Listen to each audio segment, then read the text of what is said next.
Bueno, hermanos, bendiciones a cada uno de ustedes en este día. Hoy vamos a ir al libro de Efesios en nuestro estudio sobre la temática de la santificación. Y yo creo que hoy vamos a cerrar el estudio de la santificación. No hemos terminado, pero creo que muchos de los hermanos nos están beneficiando, ¿no? Porque no están asistiendo.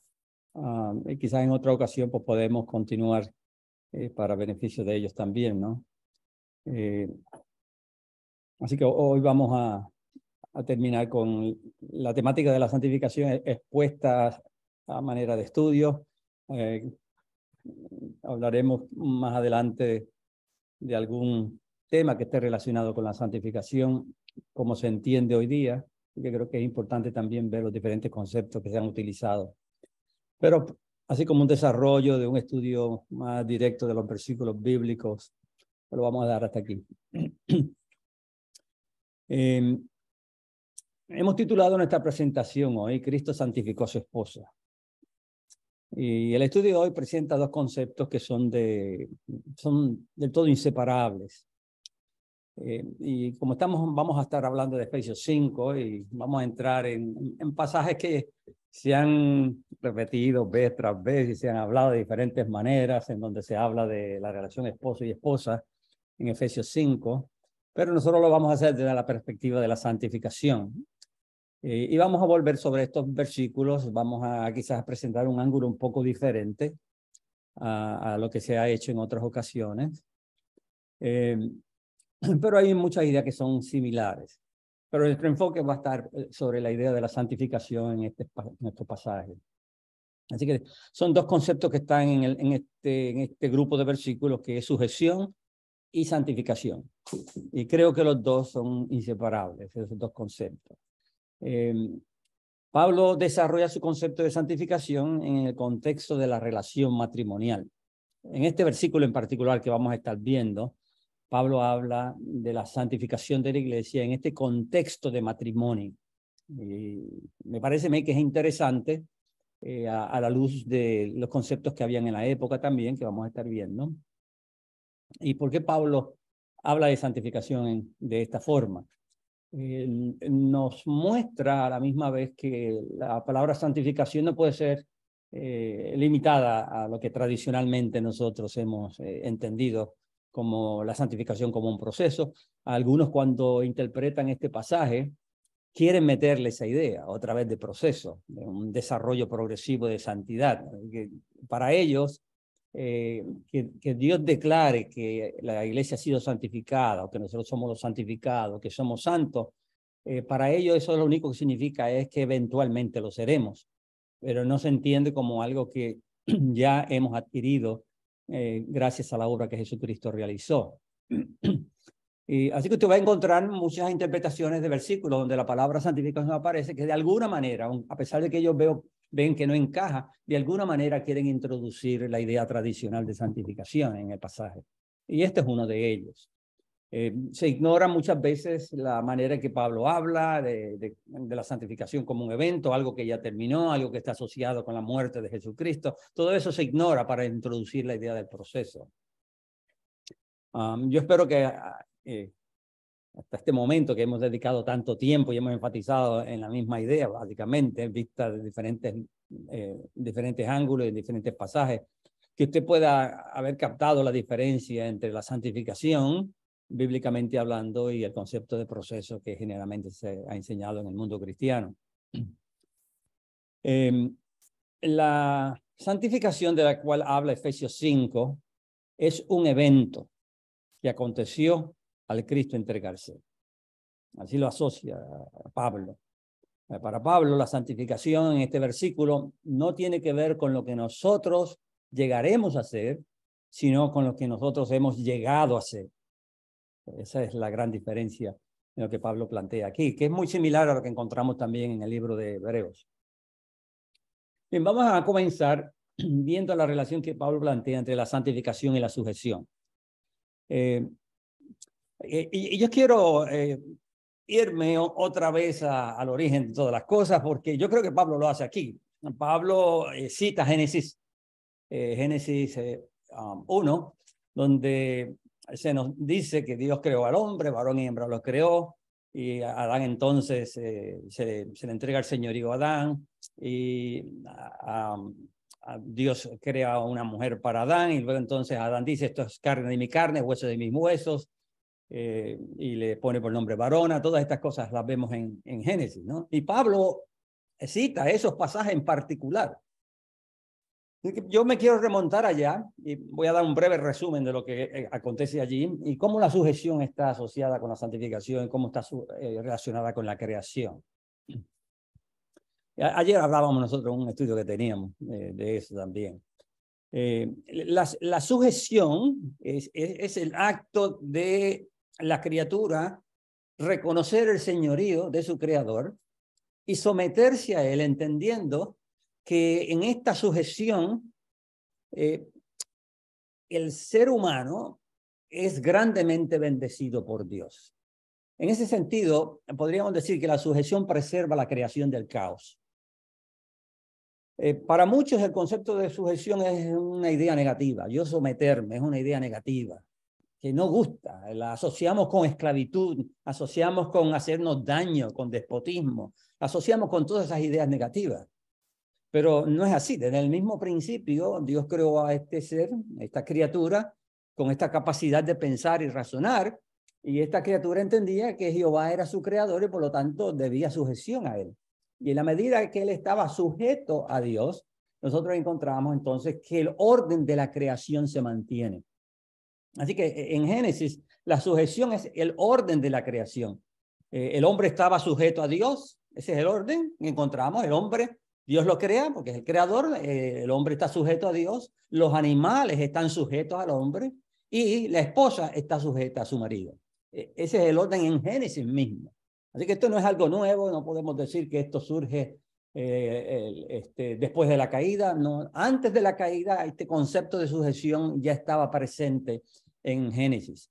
Cuando el hombre se revela a esta sujeción y por lo tanto viene la muerte y el caos es lo que reina como resultado de esto. Es interesante también cuando nosotros lo vemos en las palabras de Jesús, porque en la oración modelo, Jesús nos dice que nosotros como iglesia debemos de pedirle a Dios que el señorío de Dios vuelva a la creación. Eso es lo que decimos. Venga tu reino, hágase tu voluntad. Así que en la oración nosotros estamos reconociendo la soberanía de Dios, el señorío de Dios, y al pedir nosotros estamos entendiendo que solamente Él puede, ejerciendo su voluntad, Él puede volver a traer el orden sobre la creación. Y en este sentido se está hablando de la sujeción otra vez. Cuando la creación se sujete a Dios, entonces nosotros vamos a ver que trae tremenda bendición sobre el mundo. Uno de los temas que nosotros vamos a estar desarrollando durante la temática de la ascensión tiene que ver con esta idea de la sujeción. La sujeción es el último acto de Jesucristo, cuando Él sujeta toda la creación a Dios. Así que desde el mismo principio, todo lo que nosotros encontramos gira en torno a esta idea. El hombre no puede existir, no puede encontrar su felicidad plena si no está sujeto a Dios. Y el señorío de Dios, por otro lado, representa el Dios que sustenta su creación, que vela por ella, que la cuida. Así que de la misma forma en que Dios vela y cuida su creación, Dios había constituido entonces al hombre en un instrumento para representarlo en el mundo. Así que Dios le entrega la creación, lo hace Señor sobre ella y toda la creación está siendo sujeta al hombre. Y así se describe. Todo lo sujetaste bajo sus pies. Así se describe en la creación del hombre. Así que la sujeción es parte de lo que Dios instituyó al mismo principio. Y es en esta sujeción donde el mundo ha sido entregado a Adán y es donde Adán ha sido entregado a Dios. Así que esa es la relación que nosotros podemos ver. Pablo utiliza este concepto como para presentarnos a Jesucristo, y Cristo es el modelo de la sujeción. Si nosotros entendemos que la encarnación es el hombre que se vuelve a Dios y es el hombre que reconoce a Dios como el soberano y Señor sobre todas las cosas, y él se ve a sí mismo como una criatura sujeta a ese Dios, pues entonces vamos a entender que la encarnación es eso. Nosotros encontramos a Cristo bajo esta relación de sujeción. Y Pablo habla de eso en 1 Corintios 11:3, cuando él dice, pero quiero que sepáis que Cristo es la cabeza de todo varón. Ahora, note ese concepto de cabeza. Cristo es la cabeza de todo varón. Y el varón es la cabeza de la mujer. Y Dios, la cabeza de Cristo. Así que usted puede ver el orden que Pablo plantea, que es lo mismo que está pasando aquí en Efesios 5, cuando él habla de sujeción. En este sentido, Pablo nos está diciendo que Dios es el creador y Cristo está sujeto a Dios. El hombre está sujeto a Cristo y la mujer está sujeta al varón. Así que ese es el orden que Pablo plantea. Así que Pablo no ve ningún problema en hablar de que Dios es la cabeza de Cristo y que Cristo está sujeto a Dios. Porque Pablo lo está mirando desde esta perspectiva de cómo en Cristo se restaura toda esta relación que se perdió originalmente. Y en Cristo nosotros podemos apreciar cuáles son los beneficios. Y en Efesios capítulo 2, el apóstol Pablo precisamente habla de esta sujeción y nos presenta cuáles son los resultados de Cristo someterse a su creador, ser siervo de su creador. Y dice que termina precisamente sentado a la diestra de Dios. Esa es la relación que nosotros vemos. Así que hay unos tremendos beneficios. El orden vuelve a la creación cuando la sujeción de la criatura a Dios otra vez acontece. Así que en Cristo nosotros vemos ilustrado lo que es el señorío de Dios y la sujeción del hombre. Y en ese sentido nosotros podemos descubrir en Cristo que un hombre sometido a su creador, como pasó en Cristo, un hombre sometido a su creador trae la felicidad y dicha a la creación que se le ha colocado bajo su cuidado. Así que en ese sentido, cuando Adán está sometido a Dios y Dios le somete la creación es grandemente bendecida.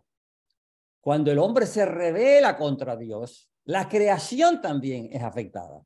Y todo lo que está asociado con la creación queda como resultado afectado. Aquí usted puede ver otra vez esa relación. Un hombre sometido a su creador, trae felicidad al mundo, trae felicidad a la creación de Dios. Y Dios pretendía que Adán fuera eso, ese tipo de hombre. Adán fracasó al rebelarse y Cristo viene ahora como el segundo Adán y muestra precisamente esto, que un hombre sometido a su creador trae la bendición del mundo. Ahí es donde Pablo entonces introduce Efesios 5 y vamos a ir a los versículos 21. El marido cabeza de la mujer versus Cristo cabeza de la iglesia. Y recuerde que nuestro énfasis no va a ser el matrimonio, nuestro énfasis gira en torno a esta relación de Cristo como el santificador de la iglesia. Pero Pablo conecta esta idea de sujeción, la conecta a la santificación de la iglesia, a Cristo como el santificador de la iglesia y todos estos beneficios. Así que la sujeción Pablo la ve como parte del reconocimiento que hace la iglesia del señorío de Jesucristo y del cuidado que Cristo presta por la iglesia y los beneficios que la iglesia tiene cuando se somete a su Señor, cuando se somete a Jesucristo. Así que otra vez, usted puede ver que este sometimiento es un sometimiento cristocéntrico, está basado en definir a Jesucristo. Así que Pablo, a través del pasaje, está diciéndonos que el marido debe de ser una representación viviente de lo que pasa entre Cristo y la iglesia. Y que la iglesia, a la misma vez, o la esposa debe de ser una representación viviente de la relación que la iglesia guarda con Cristo. Y en ese sentido, que nosotros podemos ver que el esposo se convierte en un representante de Cristo en esta relación. ¿Se acuerda que en el Antiguo Testamento nosotros encontrábamos que Dios le decía a los jueces, ustedes juzguen con rectitud porque ustedes me están representando a mí? Y así que los jueces estaban básicamente comunicando lo que Dios decía a través de los labios de ellos. Pues en ese sentido, el esposo, en esta relación esposo y esposa, el esposo está representando a Jesucristo y de manera viviente él está comunicando la misma gracia que la iglesia participa, está siendo representada a través de esta relación. Y eso es lo que Pablo trata de ilustrar. En ese sentido, Pablo coge un modelo que es el modelo Cristo-Iglesia para apelar a la conducta ética que debe de existir en esta relación. Y no solamente en esta, más adelante usted va a ver que esta relación se amplía. Generalmente la vemos solamente desde el punto de esposa-esposa, pero Pablo la lleva a siervos esclavos, amos y esclavos, padres e hijos. Es la misma relación. Cristo sigue siendo el modelo de todo esto. Así que la sujeción es una sujeción cristocéntrica y se puede ver porque Pablo, cuando le dice a la mujer que se someta, dice, someteos como al Señor. Como al Señor. Como lo harían con el Señor, así deben de hacerlo. De esa forma, otra vez, ¿qué significa como al Señor? Pues Pablo lo va a explicar. Lo que significa como al Señor. En este sentido, Pablo está diciendo cómo la iglesia lo hace con Cristo. Así que Cristo es el modelo de la verdadera sujeción y la posición como cabeza. Si nosotros queremos ver cómo se manifiesta la sujeción y el señorío de Jesucristo, tenemos que verlo en la relación Cristo-Iglesia. Pablo, en este versículo también, noten que dice, Efesios 5:21, dice, someteos unos a otros en el temor de Dios, las casadas estén sujetas a sus propios maridos, como al Señor, porque el marido es cabeza de la mujer, así como Cristo es cabeza de la iglesia, la cual es su cuerpo, y Él es su Salvador. Y ahí él introduce este título. Y uno se pregunta, bueno, ¿qué hace Pablo en esta declaración al decir que Cristo es el Salvador? ¿Cómo eso nos ayuda a poder entender esta relación matrimonial de la cual Pablo está hablando? Bueno, muchas veces uno de los problemas que nosotros tenemos es que la palabra Salvador siempre la asociamos con justificación por la fe, liberación de la ira de Dios. Pero la palabra salvación tiene todavía unos significados más amplios. Al decir que Cristo es el Salvador, ¿cómo eso se conecta con la relación matrimonial? ¿Podemos decir que también el esposo es el salvador de la esposa? ¿En qué sentido el esposo es el salvador de la esposa? Porque Pablo está otra vez usando el patrón, el parte de la relación Cristo-Iglesia para entonces ir a la relación matrimonial. Así que lo que él está diciendo de Cristo-Iglesia hay que aplicarlo también a la relación esposa-esposa. En ese sentido, yo creo que la palabra salvador o salvación hay que entenderla en todo el sentido amplio. Porque la palabra salvación significa, la idea básica es rescatar a alguien de un gran peligro. Se rescata a alguien. Y al rescatarlo del peligro, pues entonces decimos que hay salvación. Pero se utiliza para diferentes cosas en la misma Biblia. Se utiliza para proteger a alguien. Se utiliza para mantener con vida a alguien. Preservar la vida, liberar. Se utiliza para curar o sanar. Y se utiliza para hablar de hacer a alguien completo. Y cuando una persona realiza estas funciones, entonces se dice que es salvador. En la antigüedad, entre los romanos, pues se hablaba de el César Salvador o cualquier otro de estos líderes romanos. Eran salvadores porque o traían la paz para la ciudad o preservaban a la ciudad de los enemigos, velaban por los intereses del pueblo, porque se supone que eso fuera lo que hicieron, ¿no? Tratar de promover el bienestar social. Pues en este sentido yo creo que al hablar de Cristo como cabeza es para enfatizar otros elementos. Y Cristo como el Salvador es para hablarnos de que Cristo es un Salvador completo. Es uno que vela como esposo hacia su esposa. Él está velando por las necesidades de su iglesia. Él la sustenta. La palabra que Pablo emplea más adelante indica la idea de amamantar, de alimentar, nutrirla, buscar el bienestar de ella. En ese sentido es que Pablo ahora está diciendo, miren este Cristo cómo es. Miren lo que significa el señorío de Jesucristo, todos los alcances de ese señorío. Y en ese contexto, entonces Pablo está diciendo que el esposo, como cabeza, tiene que realizar esa misma función de ser el salvador de su esposa, de promover, procurar todo el bienestar, la dicha, la felicidad de la esposa y también de la familia. En ese sentido se convierte en Salvador y Cristo entonces, o el esposo pasa a ser una ilustración viviente de la relación que Cristo guarda con la iglesia.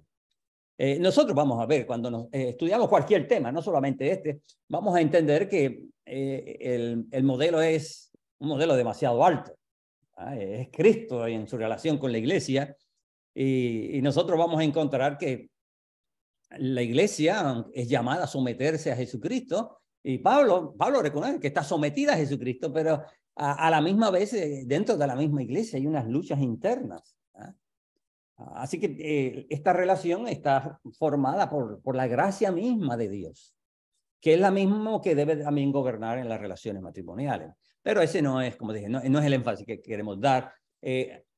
Así que descubrir a Cristo en este sentido de el modelo de sujeción, la manera en que Él se ha constituido el Salvador en esta relación, preservándola, buscándola, cuidándola. Ahí mismo en el capítulo 5, en el versículo 29, Él dice, pues nadie ha odiado jamás su propio cuerpo, al contrario, lo alimenta y lo cuida como Cristo hace con la iglesia. Así que esta idea de que Cristo es la cabeza de la iglesia es para hablarnos precisamente de cómo Él la cuida, cómo Él la sustenta. Así que no es el Cristo que simplemente murió en la cruz.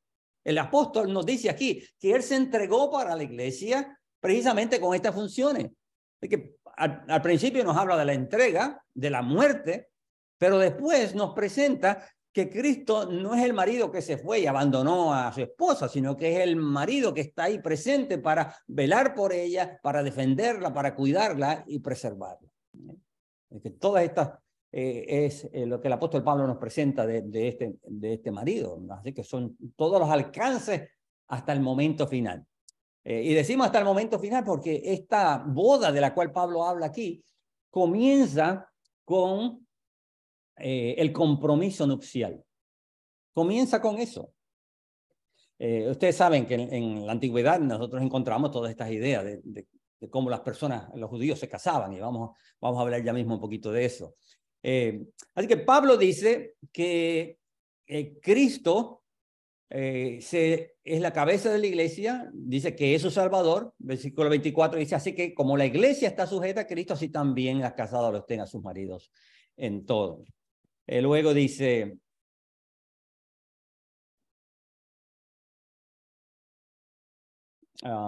Pablo, ahí mismo en ese versículo, en el versículo 24, Pablo dice, bueno, voy a leer desde 23 para que vean la unión. Porque el marido es cabeza de la mujer, así como Cristo es cabeza de la iglesia, la cual es su Salvador. Así que viene ahora Pablo a establecer una conclusión de lo que ha venido diciendo. Y dice, por lo tanto, como la iglesia está sujeta a Cristo, así también las casadas tengan a sus maridos. Así que otra vez, Pablo nos lleva a que nosotros entendamos la relación que Cristo tiene con la iglesia para luego partir a la relación que tiene el esposo con la esposa. Si nosotros no entendemos la relación que Cristo tiene con su iglesia, no vamos a entender lo que Pablo está enseñando. Y ese es el problema. La mayoría de las personas, cuando enfocan este pasaje, lo enfocan a la luz de las controversias sociales que hoy día existen en la relación matrimonial. Y al hacerlo, pues entonces hay que reinterpretar a Pablo, porque no gusta mucho lo que Pablo está diciendo. Porque se ha partido de una premisa equivocada, se ha partido de las relaciones de hoy día que existen en la sociedad, bajo una sociedad caída, para entonces tratar de entender a Pablo. No, usted tiene que tratar de entender lo que Pablo dice de Cristo y la iglesia para que entonces pueda entender lo que Pablo está diciendo de esa otra relación. Y que Pablo introduce entonces a esta relación, en esta conclusión, en donde él nos presenta a Cristo como cabeza y Cristo como Salvador de la iglesia. Vemos que Pablo nos dice aquí que Cristo como cabeza cuida, protege, libera a la iglesia. Cristo continúa comunicando estos beneficios y es una de las cosas que yo puedo apreciar en el pasaje cuando Pablo habla de la relación esposo y esposa. Yo creo que Pablo está diciendo, si Cristo es el modelo y el esposo tiene que imitar a Jesucristo, entonces Cristo continúa siendo bendición o trayendo estos beneficios a la esposa mediante la mediación del esposo que representa a Jesucristo. Así que ese es el ideal que Pablo tiene en mente cuando habla de todas estas cosas. Así que, entendiendo a Jesucristo y Cristo como el Salvador, entonces vamos a entender lo que Pablo está llamando a hacer a cada una de las partes en esta relación. Bien. Vamos entonces a entrar en el otro pasaje donde Pablo dice que Cristo se entregó por la iglesia para santificarla. Habló de la sujeción y luego viene en la santificación. Y noten, en la medida que nosotros entendemos lo que Pablo está hablando de santificación, vamos a ver la relación que existe entre los versículos anteriores. ¿Por qué habla de sujeción? Y luego entonces introduce esta idea de la santificación. Bien, nosotros aprendimos algo interesante en Pablo cuando estábamos hablando de la santificación en el Nuevo Testamento.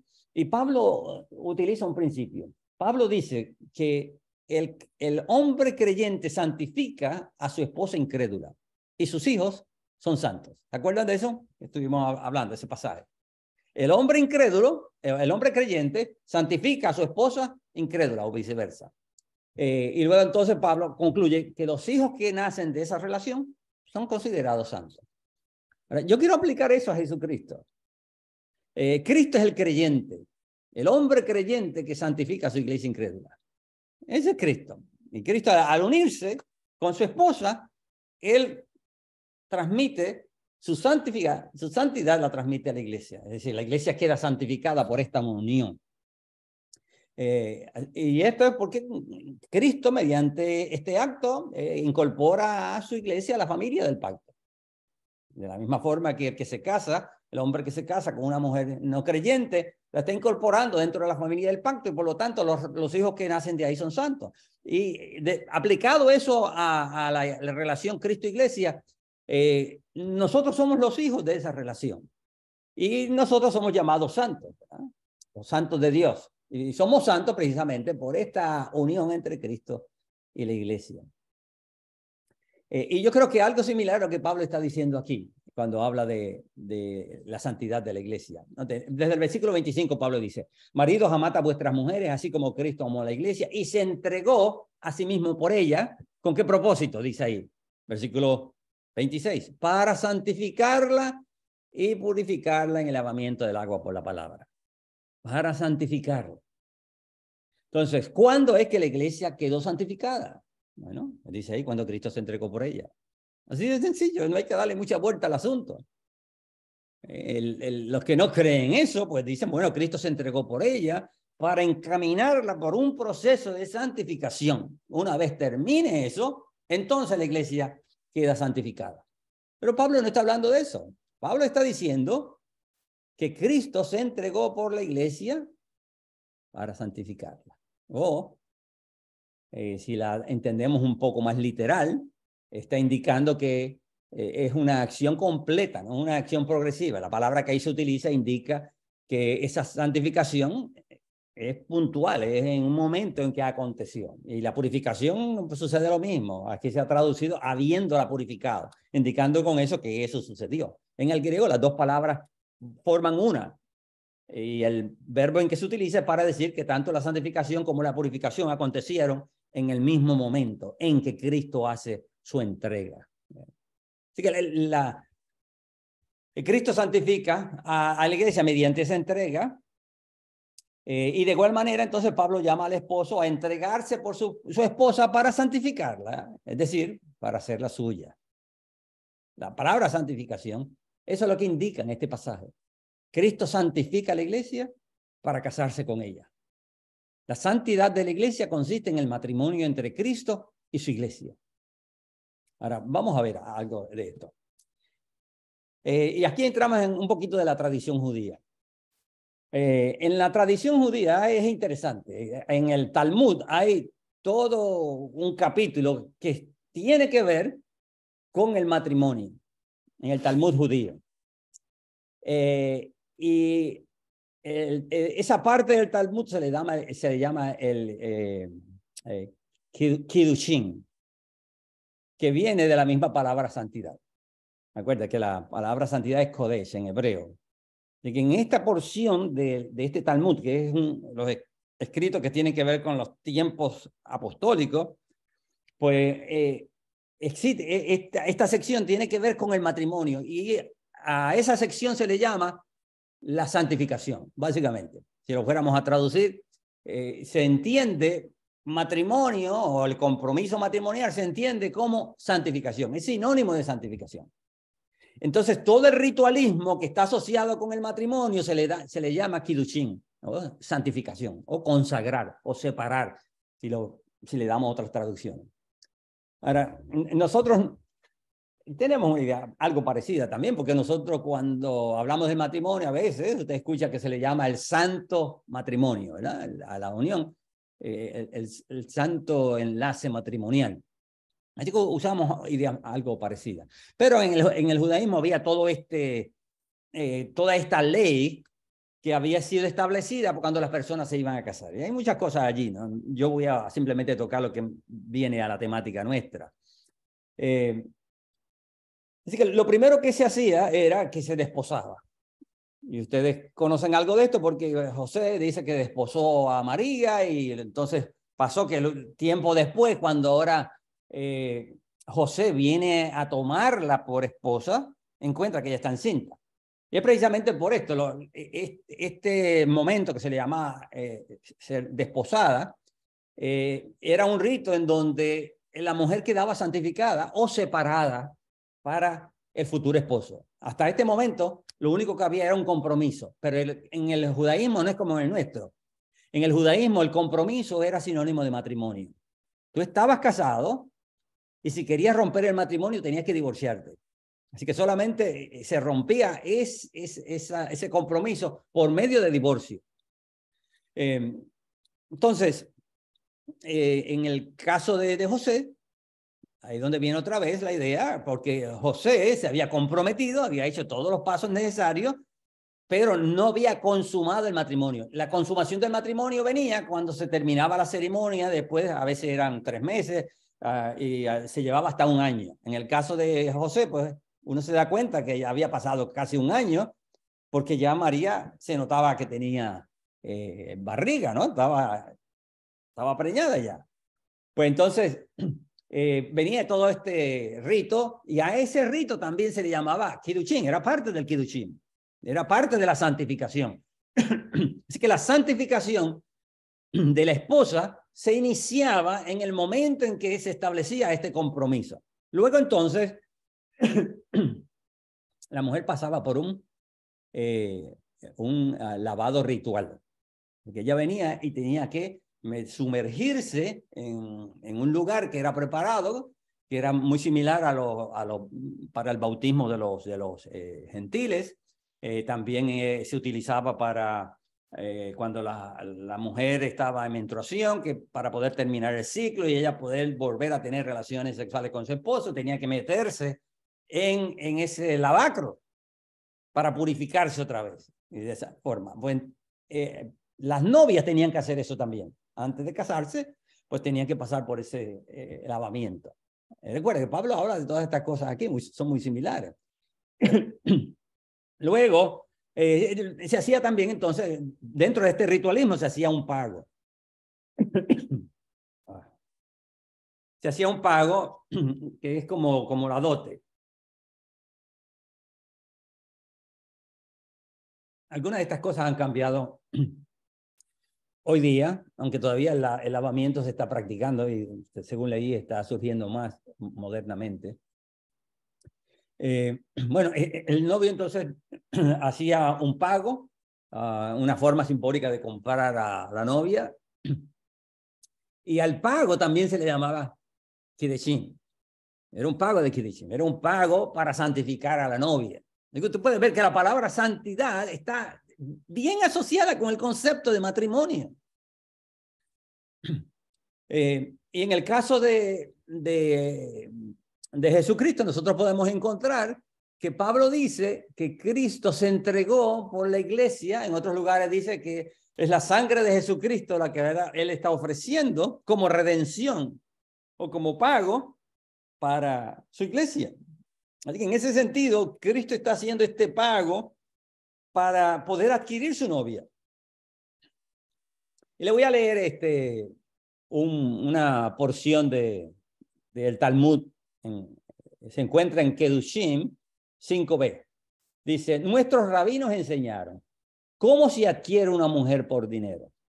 Si un hombre le da a una mujer dinero o su equivalente y le declara, he aquí, tú estás santificada para mí, tú estás prometida a mí, he aquí, tú eres una esposa para mí, entonces ella está prometida.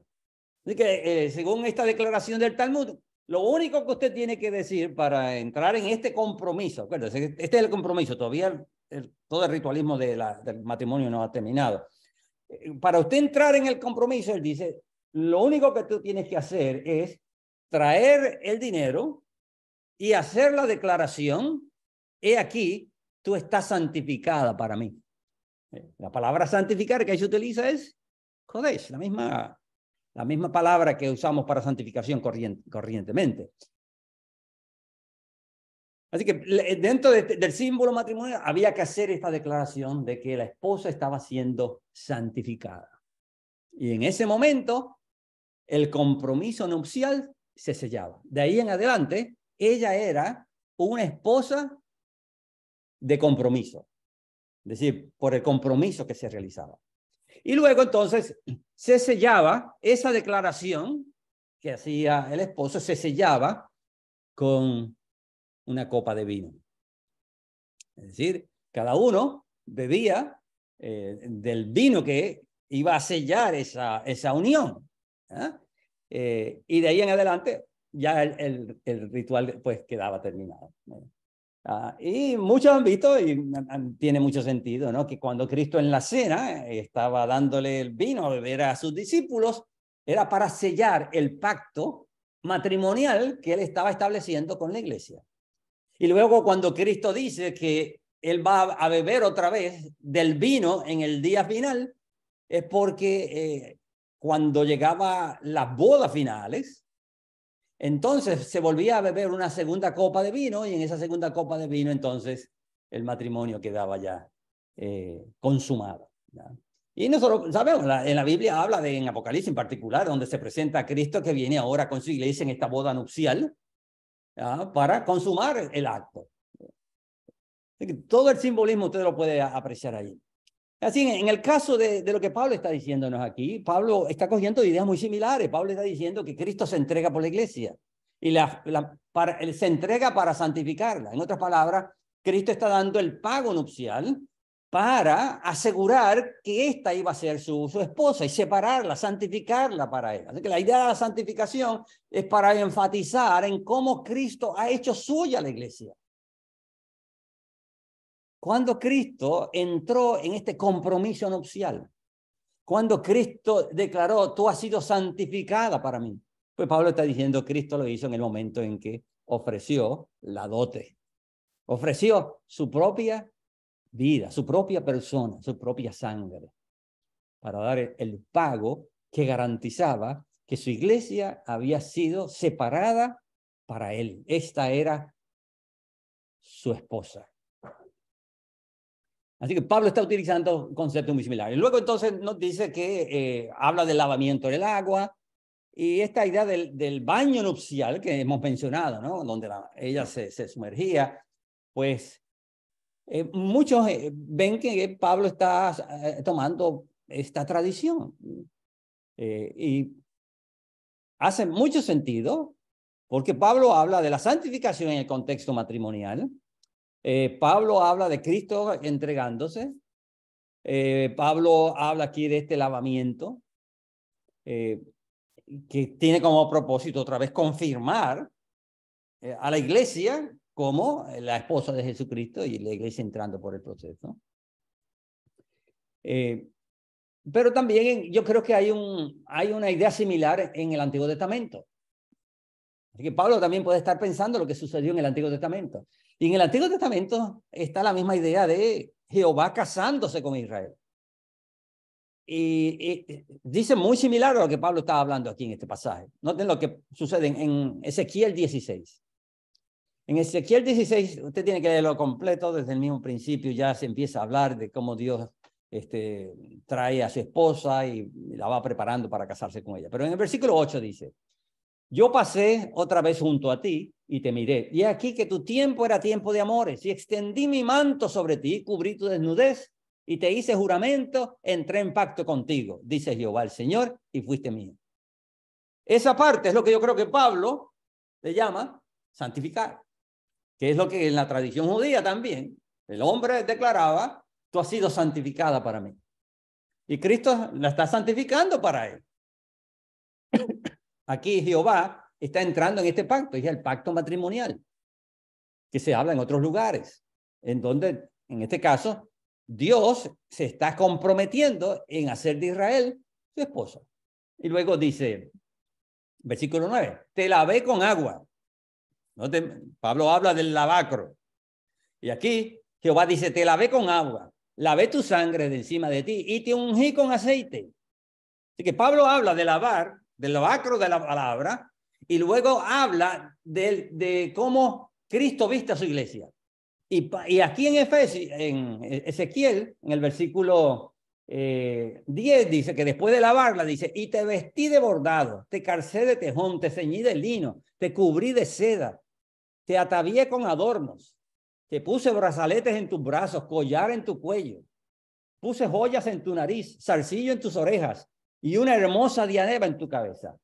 Así fuiste adornada de oro, de plata, tu vestido era de lino fino, seda, bordado, comiste flor de harina de trigo, miel y aceite, fuiste hermoseada en extremo, prosperaste hasta llegar a reinar, y salió tu renombre entre las naciones a causa de tu hermosura, porque era perfecta, a causa de mi hermosura que yo puse sobre ti, dice Jehová el Señor. Usted puede ver que los elementos que nosotros encontramos en Pablo, aquí en Efesios 5, se repiten. Aquí en Ezequiel se habla del pacto matrimonial donde Dios declara que Israel va a ser su esposa, que es la idea de la santificación. Luego se habla del lavacro, de cómo Dios la lava. Luego se habla del vestido, cómo Dios la viste. Y noten la descripción, mi hermano. Y aquí nos salimos un poquito del tema, ¿verdad? Pero en el adventismo nosotros encontramos que se habla de que usted es santificado cuando usted se priva de tener aretes, collar, todas estas cosas. Porque todo eso es pecado. Y aquí nosotros encontramos a Dios vistiendo a su esposa. Y noten cuánta cosa le pone encima. Porque hoy día nosotros, la mujer americana, cuando digo americana, norte y sur, ¿no? De Sudamérica y Norteamérica, no se viste con tanta cosa. A ver, no se adorna con tanta cosa. Esa tenía una prenda en la nariz, prenda en las orejas, prenda en las piernas. ¿Dónde quiera tener una prenda? Ahora, imagínese cuán pecaminoso es Dios entonces, que la adorna así, ¿verdad? Promoviendo tanto pecado. Así usted puede ver la tontería que muchas veces la gente se inventa. Bueno, aquí esto es parte precisamente de la manera que Dios adorna su iglesia y es para mostrar cómo esta iglesia, que ha sido suya, que es de Dios, que le pertenece a Él, que ha sido santificada para Él, todos los beneficios que recibe, cómo es enriquecida, cómo es adornada. Y los profetas como Isaías, nosotros encontramos más adelante, que este adorno de la novia es el símbolo de la redención. Isaías dice, en gran manera me gozaré en Jehová, porque me vistió como novia adornada con sus joyas, y habla de estas grandiosas vestiduras de salvación que Dios ha provisto para ella. Así que la idea del lavacro, muchos la ven como es la purificación interna del corazón del hombre para entonces. No, todo es parte del simbolismo que está apoyando la idea de que con todos estos actos lo que se trata de comunicar es este gran matrimonio que ha acontecido en el Antiguo Testamento entre Dios e Israel y en el Nuevo Testamento entre Cristo y su iglesia. Cuando entonces Pablo habla de la santificación que Cristo trae a la iglesia, se está refiriendo a lo que acontece en el momento en que Cristo hace a la iglesia suya. Así que la santificación aquí es sinónimo de la gran boda entre Cristo y su iglesia. No describe un proceso. Nosotros no vamos a encontrar eso en el pasaje. Describe lo que ha acontecido en el momento en que Cristo ha pagado la dote con su propia sangre. Esta misma idea, nosotros la encontramos, este lavacro de la palabra. Noten que algunos tratan de hacer ver o interpretan el pasaje del lavacro como el bautismo. Y hay cierto elemento, podríamos decir que hay cierto elemento, pero Pablo va más allá. Pablo dice que el lavacro acontece en la palabra. El lavacro por la palabra, el lavado por la palabra. ¿Qué palabra? Es la palabra precisamente que anuncia que Dios, al entregar a su Hijo, ha querido entrar en posesión de la iglesia como su esposa, y la buena nueva es esa. Así que la palabra es la que cambia la relación que existe entre Cristo y la iglesia y la convierte en iglesia. Algo que también nosotros encontramos cuando Pedro estuvo hablando de los gentiles incorporados. Pedro decía que los gentiles fueron purificados cuando escucharon la palabra otra vez. Así que es el anuncio de la palabra lo que trae esta limpieza, esta santificación de la cual Pablo está hablando en estos pasajes. Es lo que los ha colocado en esta relación con Cristo como iglesia. Así que él ve todo este ritualismo que él hablaba de la esposa sumergiéndose en agua para entonces presentarse al esposo. Ahora acontece en el momento en que la iglesia está recibiendo el mensaje del evangelio y lo reconoce, lo acepta y se coloca bajo el señorío de Jesucristo, que entonces la iglesia está siendo presentada limpia delante de Dios. Así que el evangelio es fundamental para entender esto. Y algo sí es lo que Cristo dice en Juan 17. Cristo dice, yo por ellos me santifico para que ellos sean santificados en la verdad. Lo mismo que Pablo dice de otra forma. La idea de la santificación la asocia con el Cristo que se santifica para la iglesia, para que la iglesia a la misma vez sea santificada para él. Así que son las ideas que nosotros encontramos. Y luego entonces Pablo, en el versículo 27, volviendo a Efesios 5, Pablo habla de la vestidura de la iglesia. Lo que vimos allá en Ezequiel, Pablo dice, a fin de presentársela a sí mismo. Así que Cristo ahora ha santificado a la iglesia, se ha casado con ella y ahora la va a vestir. ¿Cómo la va a vestir? Le va a dar las mejores joyas, la va a adornar tremendamente. Y dice que es para presentársela para él. Él la quiere ver bonita para él. Y él le ha provisto las vestiduras necesarias para él poder relacionarse con ella. Es decir, presentársela a sí mismo una iglesia gloriosa, que no tuviese mancha ni arruga, ni cosa semejante. A ver, esa idea de mancha ni arruga viene también del concepto cultural judío, en donde algo que no tenía mancha ni arruga era sinónimo de un sacrificio que era aceptable por Dios. Y en este caso, Pablo está diciéndonos que Cristo está vistiendo su iglesia para sí misma como una iglesia gloriosa que es plenamente aceptable, tanto para él como para su Padre. Y dice, sino que fuese santa y sin mancha, otra vez una expresión del culto judío. Así también los maridos deben amar a sus mujeres como a sí mismos cuerpos. Y otra vez, parte de lo que Cristo y la iglesia es, y luego vuelve. En 2 Corintios 11:2, Pablo habla de algo similar cuando él dice, porque os celo con celo de Dios, pues os he desposado con un solo esposo, para presentaros como una virgen pura a Cristo. Así que la idea de desposar es que Pablo cogió a la iglesia y la conectó con Jesucristo, y al conectarla con Jesucristo, hizo este compromiso nupcial. Y ahora Pablo dice que la predicación de él tiene como finalidad que cuando Cristo venga a entrar en posesión de la iglesia, la encuentre pura. En otros lugares Pablo dice, para presentarla irreprensible. Y Pablo asocia todo eso con la confesión. Usted confiesa a Jesucristo, acepta el testimonio de Dios, y Dios entonces confirma que usted es irreprensible delante de Dios. En ese sentido, otra vez, Pablo utiliza la idea del matrimonio entre Cristo y la iglesia para hablar de lo que es la iglesia ahora. ¿Cómo ha sido adornada? En Colosenses 1:21, Pablo habla algo similar cuando él dice, vosotros también, que eras en otro tiempo extraños y enemigos en vuestra mente haciendo malas obras, o ahora os ha reconciliado en su cuerpo de carne por medio de la muerte para presentaros santos y sin mancha, irreprensibles delante de él. Bien, hermano, lo último que Pablo dice se encuentra en el versículo 30 y es donde entonces Pablo sella el matrimonio diciendo, porque somos miembros de su cuerpo y de su carne y sus huesos, por esto dejará el hombre a su padre y a su madre y se unirá a su mujer y los dos serán una sola carne. Grande este misterio, más yo digo esto de Cristo y la iglesia. En conclusión, mi hermano,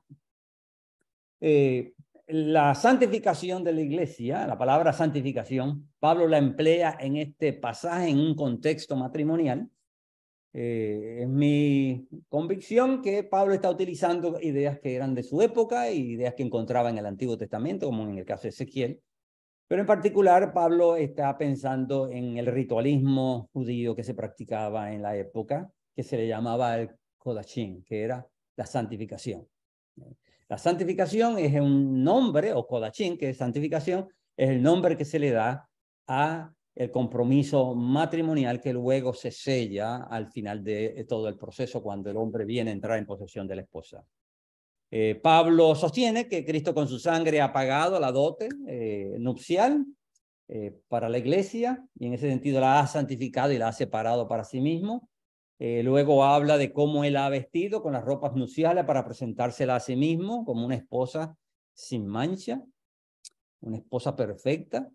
Y usted puede ver cuáles son los beneficios de entrar en esta relación nupcial con Cristo o ser santificado por Cristo. Cuando Cristo nos santifica, nos hace parte suya, nos permite entrar en posesión de todo lo que Él es. Somos cuerpo de su carne, de sus huesos y de su sangre, y todo lo que es Cristo nos pertenece a nosotros. Y Cristo entonces nos viste con las vestiduras que necesitamos para poder estar delante de Él en ese gran día. Cuando en Apocalipsis se habla de la boda final entre Cristo y la iglesia, Cristo es quien le provee las vestiduras para que la iglesia pueda finalmente consumar su matrimonio con Cristo. En la santificación, entonces, de la iglesia, Cristo la sujeta a él como cabeza, la iglesia queda sujeta a él en esta relación matrimonial, le une a su cuerpo y participa de todo lo que él es. Así que en ese sentido, cuando Pablo habla de que Cristo santifica a la iglesia, la santifica precisamente para hacerla suya y como tal, la iglesia perteneciendo a Jesucristo, Pablo la conecta con la sujeción. La iglesia ahora entonces, mediante este acto de la santificación, la iglesia se sujeta a Jesucristo como su esposo y recibe entonces, bajo esta sujeción, esta unidad que se crea, recibe entonces todos los beneficios que Pablo menciona. En fin, mi hermano, la santificación en Efesios 5 es un evento, es el matrimonio de Cristo con su iglesia, acontece en un momento particular, no un proceso. Cristo no se está casando constantemente con la iglesia, Cristo se casó, hizo este compromiso nupcial en el momento en que Él se entrega a favor de los suyos. Que el Señor les bendiga y hasta aquí lo dejamos. Muy bien. Hay unos minutos, ¿alguien quiere participar o alguna pregunta que quieran hacer? Pues aquí estamos. Adelante, Cristina.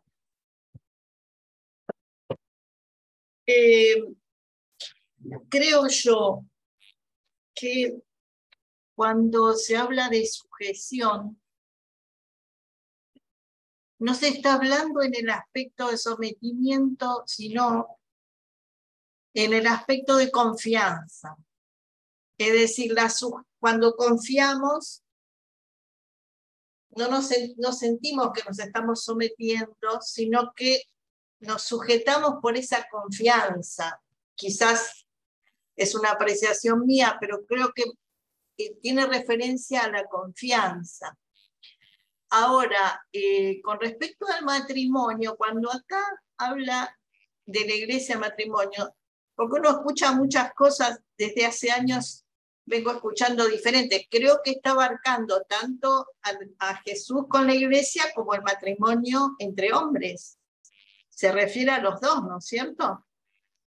Sí, sí. O se refiere, no es que simboliza solamente Jesús con la iglesia, también simboliza el matrimonio entre personas. Sí, recuerda que Pablo tiene una forma de hablar de ética.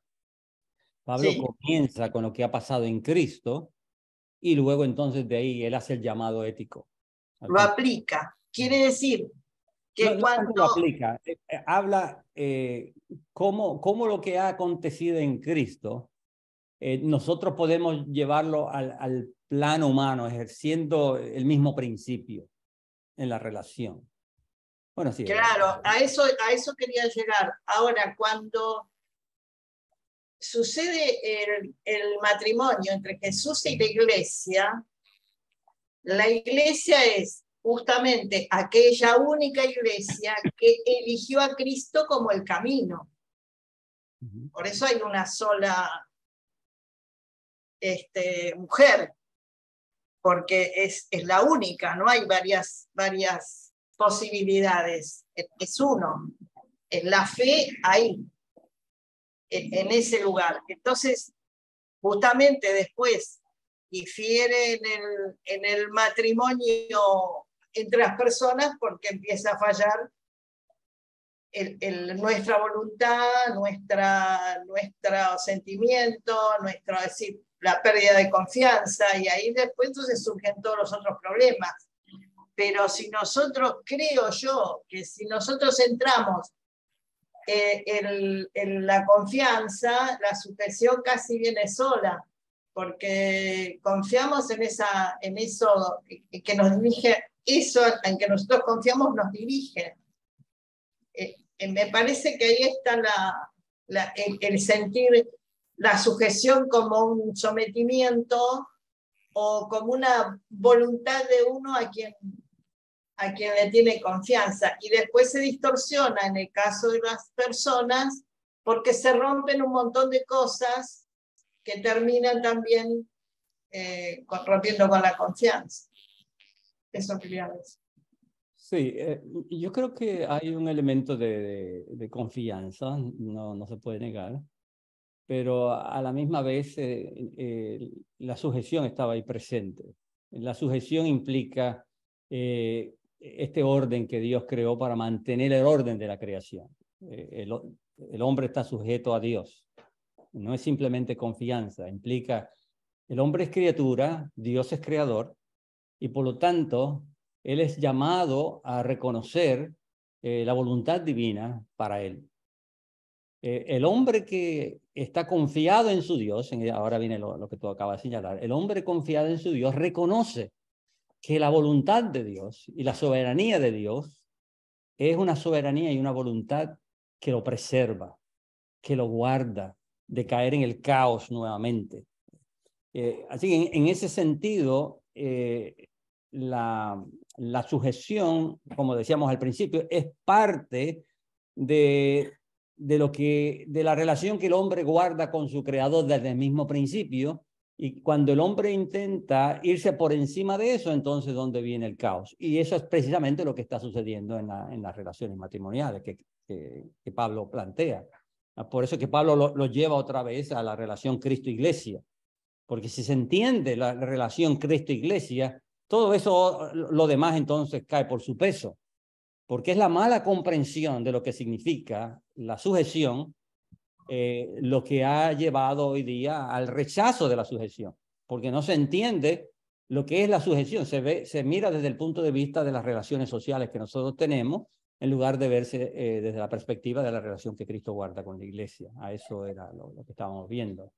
Y en ese sentido, la santificación, cuando Cristo santifica a la iglesia, es para colocarla otra vez en esa relación, en donde la iglesia reconoce a Cristo y todos los beneficios que vienen como resultado de colocarse bajo la cabeza de Cristo.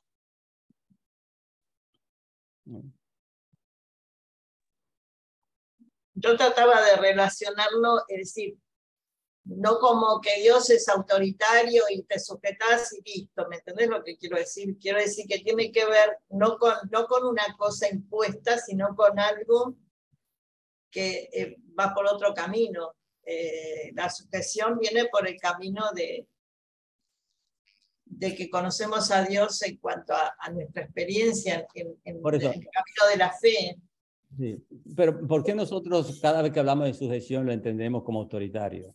Claro, eso es por Porque eso que nosotros sí, estamos partiendo de nuestras concepciones actuales. claro, En eso es lugar lo que de... te quiero marcar, sí, Ajá, porque se torna a entender una cosa que es, no es. ¿entendés?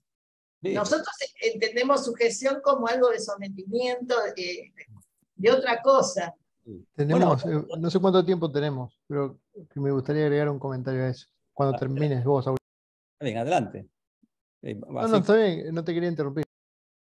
no, mi punto es que donde hay criatura hay sujeción. No hay una criatura que no esté sujeta. Y Dios no creó al hombre y le dijo, yo voy a sujetar, porque es lo que dice la Biblia, yo voy a sujetar todo bajo tus pies. Y no es para que tú lo maltrates, no es para que tú lo destruyas, sino para que tú me representes a mí, para que tú guardes la creación, para que tú promuevas los mejores intereses de la creación, para que tú puedas hacer felices a los animales, para que puedas hacer feliz a todo lo que te rodea. El hombre es un administrador de la gracia divina en su comunicación con el mundo. Eso es el sometimiento. Y lo mismo pasa con Dios hacia el hombre. Dios no ha creado al hombre para destruirlo, como a veces hablan por ahí. No, Dios ha creado al hombre para preservarlo, para hacerlo dichoso, para que viva feliz, para que se sienta contento y pueda adorar con alegría. Eso es lo que Dios ha hecho. Así que la sujeción hay que entenderla en ese marco. Cuando el hombre dice, yo no quiero esa sujeción, entonces donde viene todo lo que él ha querido evitar, lo está recibiendo como resultado. Ok, Javier. Sí, en realidad tenía dos comentarios y una pregunta, pero quiero preguntarle a William si estamos bien con el tiempo, por las dudas.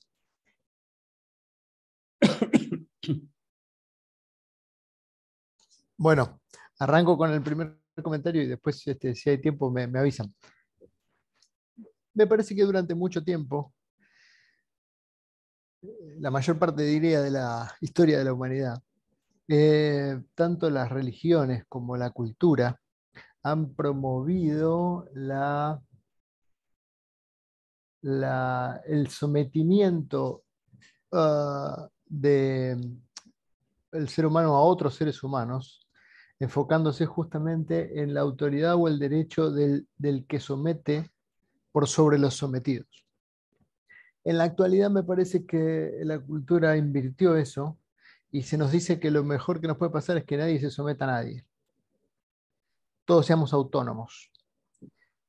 Me parece que la Biblia no apela a ninguna de las dos cosas, en el sentido de que nos alienta a que nos sometamos voluntariamente a un Señor que, si bien tiene derecho a someternos, no ha elegido ese camino, sino que ha querido conquistarnos para que entendamos que su señorío es nuestra verdadera libertad. El que acepta someterse voluntariamente sigue siendo libre, justamente porque no es coercitivo, sino que es voluntario. Creo que ese es a lo que también está apelando Pablo cuando dice, sujetados los unos a los otros en el temor del Señor. Pero bueno, en ese sentido esto es rupturista con la cultura histórica y con la cultura actual también, que nos dice, no, miren, yo no soy de nadie, yo soy mío. Dios no nos está llamando a eso, sino a que nos hagamos de otro.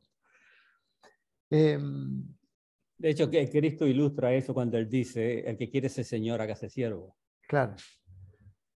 El segundo comentario era algo más relacionado específicamente con el paralelo entre el matrimonio y la santificación, o la relación entre Jesús y la iglesia.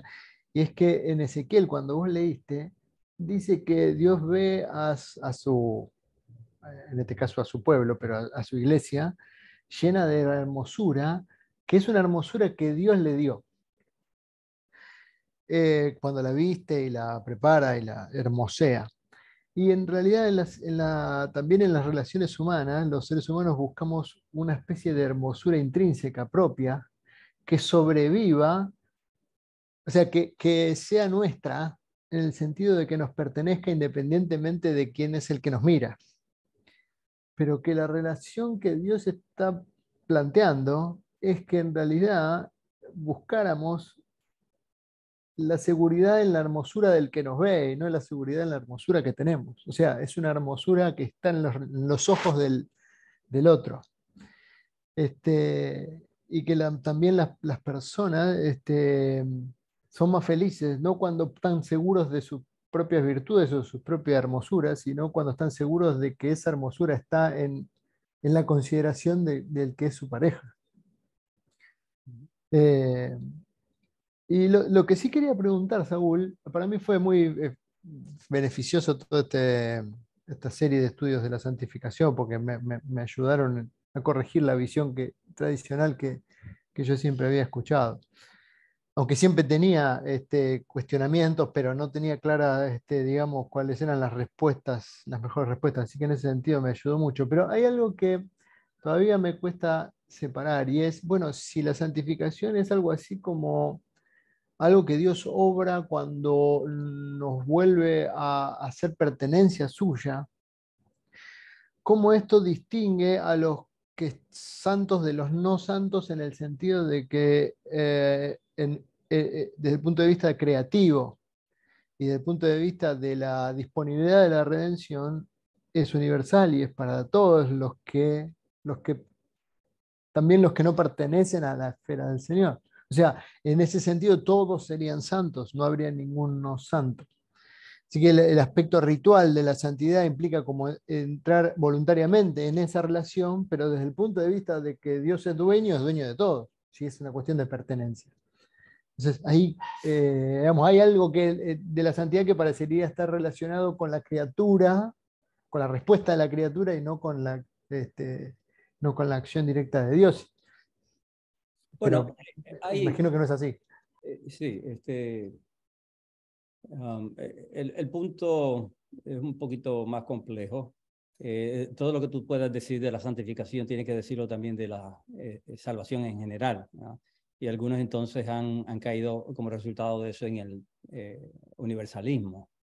Pero yo no creo que hay que ir ahí, y es porque nosotros tenemos que ver que todas estas cosas se plantean desde la perspectiva de Jesucristo. Es decir, lo que ha acontecido en Cristo y la relación que Cristo guarda con el Padre.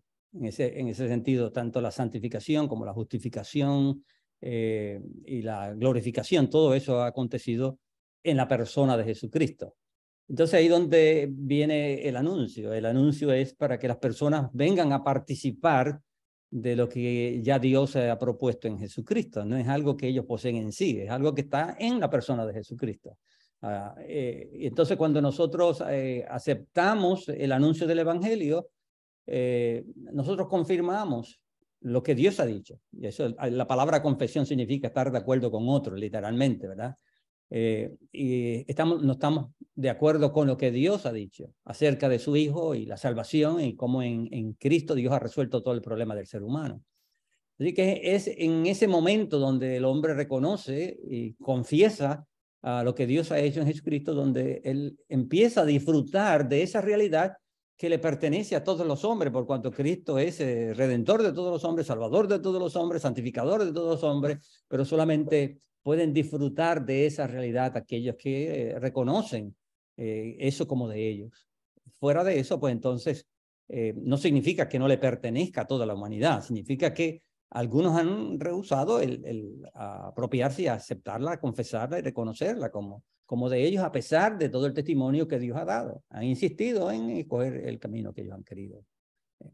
En ese sentido, si nosotros miramos que todas estas cosas, la revelación de todas estas verdades están presentes en la relación Cristo-Dios y no en la relación Dios-hombre, pues entonces nosotros tenemos que encontrar la bendición de todas estas cosas al nosotros ser incorporados a Jesucristo. Y ahí es donde viene el concepto de iglesia que Pablo plantea aquí. Es en esa unidad de iglesia donde esas bendiciones que están en Cristo, están en el cuerpo de Jesucristo, ahora llegan a ser parte de la iglesia. Y por eso es que Pablo termina diciendo, ahora nosotros somos parte de su hueso, de su carne, y habla de ese gran misterio que existe entre Cristo y la iglesia. Así que aunque Él es el santificador de todos los hombres, es la iglesia la que ha venido a casarse con el Cristo santificador, y por lo tanto todas las riquezas de Jesucristo, ahora la iglesia entra a poseerla y a beneficiarse de ella. Creo que está aquí lo más que podemos decir de momento. Pero es un aspecto importante para la doctrina para el universalismo. Pero más adelante podríamos hablar un poquito más. Creo que ya William quiere entrar. Sí, William. Sí, pastor, ayúdeme le pedí que me ayude con la música de Lily Gugman al final, ¿no? Con esa vamos a comenzar el tema, porque aquí ya estamos reunidos y la idea es que podamos entrar juntos al servicio, al segundo servicio, al sermón, ¿no? Así que vamos a escuchar esta canción de Lily Gugman que lleva por título Al Final. ¿Sí la conocen, hermano? ¿La conocen? ¿Ustedes me escuchan bien? Los que están en Zoom, porque los de acá no, ni modo. Ok. Estamos con el celular, la computadora ya se me agotó la batería. O sea, sí, se acabó, exacto. ¿Cómo sabes? Es que acabo de decir. William, ¿me escuchas? Sí. Ok, ¿la pongo? Sí, póngale, por favor. Con esa vamos a empezar.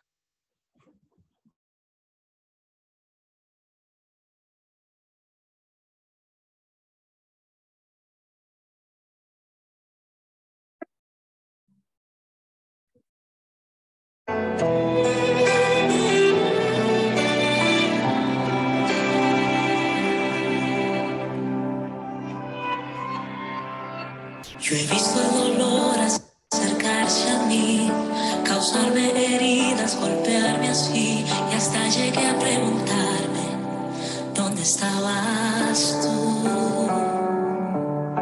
He hecho preguntas en mi aflicción, buscando respuestas sin contestación, y hasta dudé por instantes de tu compasión. Y aprendí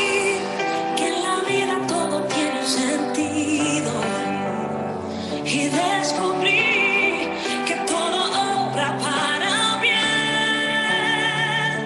y que al final será mucho mejor lo que vendrá. Es parte de un propósito y todo bien saldrá. Siempre has estado aquí, tu palabra no ha fallado y nunca me has dejado. Descansa mi confianza sobre ti.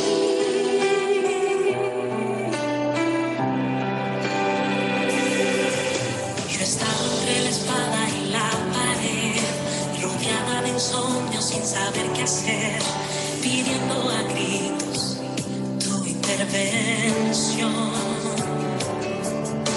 A veces me hablaste de una vez, en otras tu silencio solo escuché.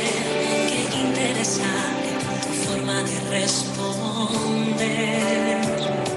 Y aprendí que lo que pasa abajo en el cielo, conoces tú, que todo tiene una razón y que al final será mucho mejor lo que vendrá. Es parte de un propósito y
Muy bien, vamos a ponernos en pie para orar.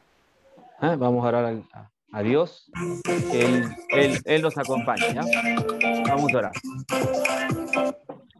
Querido Padre Celestial, te damos gracias porque desde muy temprano hemos podido encontrarnos con los hermanos en este lugar, conversar sobre cómo podemos a ayudar a crecer a la iglesia, y eso nos pone muy contento cuando todos quieren poner su grano de arena para que el Evangelio crezca por estos lugares. Ha llegado el momento, Dios, de volver a repasar tu palabra. Estamos también felices porque utilizaste al pastor Saúl para que nos traiga el Evangelio. Ahora, Dios, en este nuevo estudio, no nos abandones, que tu Espíritu siga acompañándonos como el que nos lleva a comprender tu palabra. Si alguno ha venido escaso de sabiduría, que en este momento la sabiduría tuya pueda llegar a sus corazones. Y si alguno está triste, que al leer tu palabra pueda gozarse en tus escrituras y saber de que tú sigues con nosotros, llevándonos hacia ese momento grandioso cuando nos encontremos con el Rey de Reyes y Señor de Señores. Bendice a los que están en la virtualidad, a la Iglesia del Norte que también se está reuniendo en estos momentos. Unjas los labios del hermano Roberto, que va a estar compartiendo tu palabra. Bendice a los hermanos que están en YouTube también escuchándonos, y a los que van a ver este estudio. Que tu palabra sea exaltada, que Jesucristo sea conocido. En Jesús y por Él. Amén. Amén. Tomen sus asientos, hermanos queridos. Yo sigo con Lucas, ¿no? Sigo apasionado con el libro de Lucas, ¿no? Ya desde la Navidad había comentado algunas cosas al respecto, ¿no? Vamos a Lucas, al primer capítulo, a modo de introducción, ¿no? Vamos a Lucas 1. Lucas 1. El doctor Lucas, porque él era médico, ¿no? Él escribe el siguiente párrafo. En Lucas 1, el verso 1, dice: muchas personas han intentado escribir un relato de los hechos que se han cumplido entre nosotros. Se valieron de los informes que circulaban entre nosotros, dados por testigos oculares, los primeros discípulos. Después de investigar todo con esmero desde el principio, yo también decidí escribir un relato fiel para ti, muy honorable Teófilo, para que puedas estar seguro de la veracidad de todo lo que te han enseñado.